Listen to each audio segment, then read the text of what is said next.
Il était une fois, une vie. Ce qui est le plus beau, ce qui est le plus grand, ce ne sont pas les miracles des tours de magie d'une divinité de banlieue, c'est dans l'amour entre les gens. C'est une nouvelle contant les histoires des amours au quotidien, d'amour de tous les jours, d'amour entre des personnes, simples mais sincères. Des personnes que l'on a transformées en des personnages arides, sans demander leur permission. Chapitre 28, le retour en Éthiopie. Les enfants captivés par l'histoire de Yeshua restaient sans mots. Élichef dit alors: « Oh papa, c'est donc ça la raison de ces marques dans tes mains, le résultat de la haine des gens, de leur manque total d'amour. Oh mon papa, comme cela a dû être douloureux pour toi.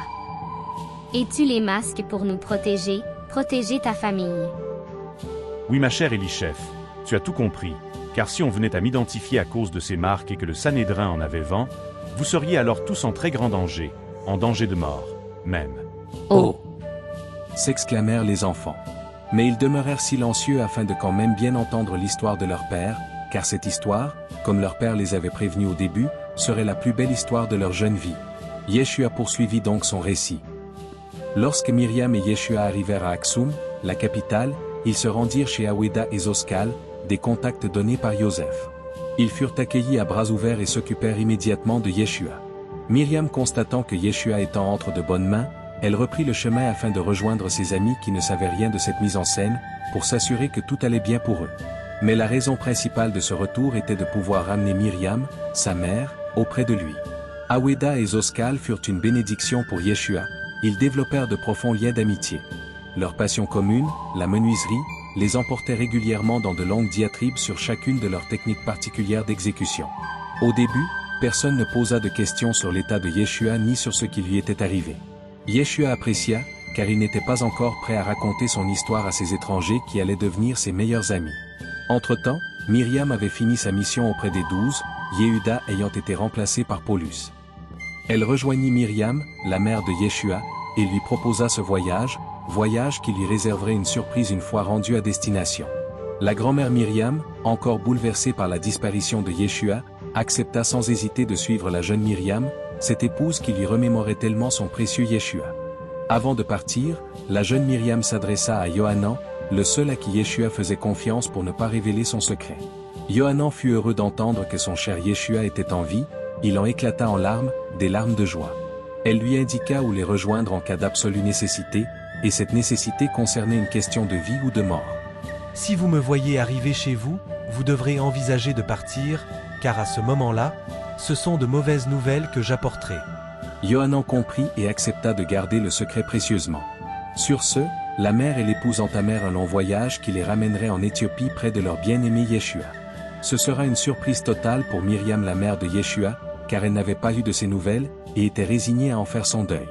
Là-bas, à Aksum, grâce aux bons soins de ses nouveaux amis Aweda et Zoskal, Yeshua pouvait être autonome dans ses occupations. Il décida alors qu'il était plus que temps que ses bienfaiteurs connaissent son histoire. Yeshua avait développé une profonde amitié avec ses sauveurs. Aweda et Zoskal écoutèrent Yeshua avec attention, sans aucune interruption.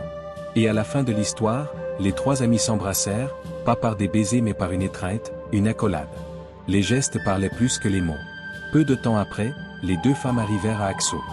Yeshua entendit sa mère impatiente dire à son épouse: « Mais Myriam, que veux-tu me montrer au juste ?» Il les entendit s'approcher et l'épouse lui dit: « Ouvre cette porte. » Yeshua, qui était derrière, s'attendait à une explosion de joie. Au contraire, dès que sa mère l'aperçut, sa réaction fut de le gifler fortement. « Ah, maman, pourquoi cette gifle ?» Yeshua était complètement désemparé de cette réaction. La grand-mère Myriam lui dit alors, avec toute la colère qu'elle avait en elle: « Tu disparais comme ça sans me prévenir, sans me dire où tu vas. Sais-tu à quel point j'ai été inquiète pour toi tout ce temps, sans savoir si tu étais vivant ou non?